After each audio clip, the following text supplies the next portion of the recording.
नमस्कार दोस्तों, स्वागत है आपका हमारे चैनल पर। आज हम एक ऐसे फाइनेंशियल टॉपिक पर बात करने वाले हैं जो सुनने में तो बहुत आसान और आकर्षक लगता है, लेकिन इसके अंदर छुपे हुए सच को अगर आप नहीं जानते हैं तो आपको नुकसान भी उठाना पड़ सकता है।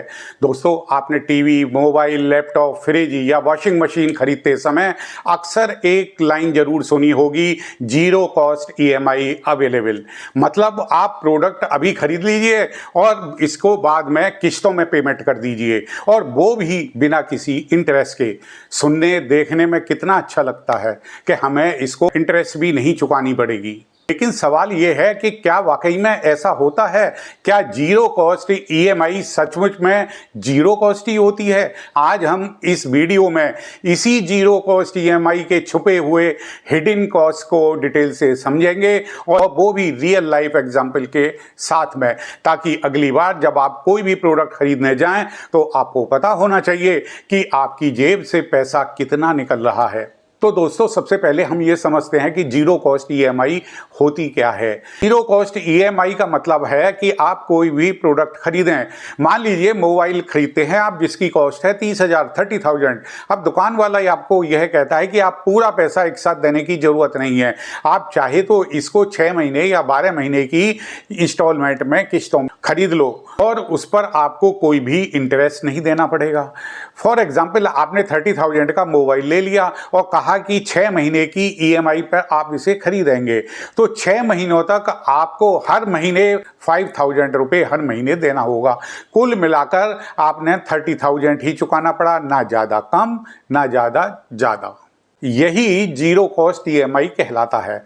लेकिन क्या ये सचमुच इतना आसान है? क्या बैंक और फाइनेंस कंपनियां सच में बिना फायदा लिए ईएमआई दे देती हैं? इतना बड़ा सेटअप रखती हैं तो वह बिना फायदा लिए हुए ही आपको जाने देंगी? जवाब है नहीं। और यहां खेल होता है शुरू के हिडन कॉस्ट का, जो धीरे धीरे आपको पता भी नहीं चलता और आपकी जेब से, पॉकेट से निकल जाता है। अब आते हैं असली मुद्दे पर, जो हिडन कॉस्ट होती है। इन जीरो कॉस्ट ईएमआई के पीछे छुपे हुए क्या क्या खर्चे होते हैं? तो इनको सबसे पहले एक होता है डिस्काउंट सैक्रिफाइस। आपको वो नुकसान होता है जब आप जीरो कॉस्ट ईएमआई लेते हैं तो अक्सर प्रोडक्ट पर मिलने वाला कैश डिस्काउंट जो होता है वह आपको नहीं मिलता है। फॉर एग्जाम्पल, अगर आपने 30,000 का मोबाइल कैश में खरीदते हैं तो शॉपकीपर आपको 2,000 रुपये की कैश डिस्काउंट देता है, यानी आपको मोबाइल 30,000 वाला 28,000 में मिल जाता है। लेकिन अगर आपने उसको जीरो कॉस्ट ईएमआई में लिया है तो आपको देना तो 30,000 ही है, लेकिन आपको कैश डिस्काउंट नहीं मिलेगा। तो हिडन कॉस्ट क्या हुई? वही 2,000 रुपये। यानी कि आपने मोबाइल को ईएमआई पर खरीद कर अपना 2,000 रुपये का नुकसान कर लिया। कई बार बैंक या एनबीएफसी, जिसको कि हम नॉन बैंकिंग फाइनेंस कंपनी कहते हैं, जीरो कॉस्ट ईएमआई देते समय प्रोसेसिंग फी या कन्वेंस चार्जेज भी ले लेती हैं। फॉर एग्जांपल, आपने 30,000 का लैपटॉप जीरो कॉस्ट ईएमआई पर लिया। बैंक ने कहा, सर ईएमआई तो जीरो कॉस्ट है, लेकिन एक बार का आपको प्रोसेसिंग फी चार्जेज लगता है 1,000 रुपये का, वो आपको देना पड़ेगा। तो असल में आपको लैपटॉप की कीमत क्या पड़ी? लैपटॉप आपको 31,000 में पड़ा। 30,000 लैपटॉप की कीमत प्लस 1,000 प्रोसेसिंग फीस। तो आपने लैपटॉप की कीमत 31,000 पे करी, तो 1,000 क्या हुआ? Hidden cost. नेक्स्ट है जीएसटी ऑन इंटरेस्ट। ये टैक्स का खेल होता है। जीरो कॉस्ट ईएमआई में टेक्निकली इंटरेस्ट जो होता है वो इंटरेस्ट को प्रोडक्ट कंपनी जैसे सैमसंग हुआ, एप्पल हुआ, एलजी हुआ आपके लिए पे करती हैं, आपके बिहाफ पर बैंकों पे कर देती हैं। लेकिन उस पर जो इंटरेस्ट होता है, उस पर लगने वाला जीएसटी, वह आपको देना पड़ता है। मान लीजिए 30,000 आपने 12 मंथ की ईएमआई पर नॉर्मल इंटरेस्ट आपने का बना 3,000 रुपये का। अब वो कंपनी 3,000 बैंक को पे कर देती है, लेकिन उस पर जो जीएसटी लगता है 18% का, वह हुआ 540, वह आपको देना पड़ेगा। तो 540 क्या हुआ? Hidden cost. Zero cost EMI ज्यादातर क्रेडिट कार्ड पर चलती है। जैसे ही आपने 30,000 का मोबाइल खरीदा तो आपकी लिमिट क्रेडिट कार्ड की जो है उतने पर ब्लॉक हो जाती है। फॉर एग्जाम्पल, आपने कार्ड की कीमत है 50,000 और आपने 30,000 का मोबाइल जीरो कॉस्ट ईएमआई पर ले लिया, तो आपके पास में 30,000 तो ब्लॉक हो गए। अब आपके पास में क्रेडिट कार्ड की लिमिट बची 20,000 रुपये। अगर आपको अचानक किसी इमरजेंसी में फंड की जरूरत पड़ जाती है तो आप कार्ड का इस्तेमाल नहीं कर पाएंगे। तो ये जो सेक्रीफाइस आपको 20,000 का करना पड़ा, that is called hidden cost. कई बार ऐसा भी होता है कि अगर आपने जीरो कॉस्ट ईएमआई ली है और आपने बीच में ही सोच लिया कि पूरी रकम जो मेरे पास में पैसे आ गए हैं, बोनस के पैसे मिल गए हैं या अन्य किसी भी सोर्स से पैसे आ गए हैं, तो मैं अब इसको पे कर देता हूं, तो कई बार बैंक आपसे प्री पेमेंट पेनल्टी ले लेता है। फॉर एग्जाम्पल, 30,000 का मोबाइल ईएमआई पर लिया, 4 महीने बाद आपने सोचा कि बाकी की रकम आप पे कर देंगे। बैंक कहता है कि ठीक है, एब्सोल्युटली करेक्ट, आप पे कर दीजिए, लेकिन आपको 500 रुपये पेनल्टी के देने पड़ेंगे। लेकिन भाई फिर यह जीरो कॉस्ट ईएमआई कहां से हुई? तो 500 क्या हुआ? Hidden cost. कई बार क्या होता है कि जीरो कॉस्ट ईएमआई के साथ में फोर्सफुली इंश्योरेंस या अन्य कोई प्रोडक्ट ऐड कर दिया जाता है। जैसे आपने मोबाइल लिया तो आपको स्क्रीन प्रोटेक्शन प्लान 1,000 रुपये का या 2,000 रुपये का या फिर कोई अन्य एक्सटेंडेड वारंटी दे दी, या उस पर जो इंश्योरेंस हुआ उसकी इंस्टॉलमेंट ले ली। ये सब क्या हैं? ये सब हिडन कॉस्ट ही होती हैं जिन्हें आप बिना जाने ही पे कर देते हैं। जीरो कॉस्ट ईएमआई जो होती है वह लोगों को ज़्यादा खर्च करने की आदत डाल देती है, क्योंकि लगता है कि अरे अभी तो मेरे सारी अमाउंट तो चुकानी नहीं, केवल 2,000 रुपये की ईएमआई देनी है।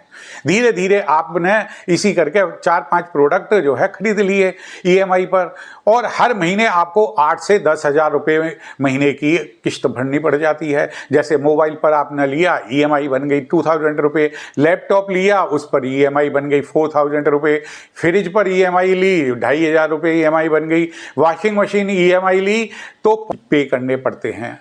तो यह आपको ज़्यादा खर्च करने की आदत भी डाल देती है। तो इससे क्या होता है? इससे आपके मंथली बजट पर बोझ पड़ जाता है। अब इस सारी जो हमने चीज़ें बताई,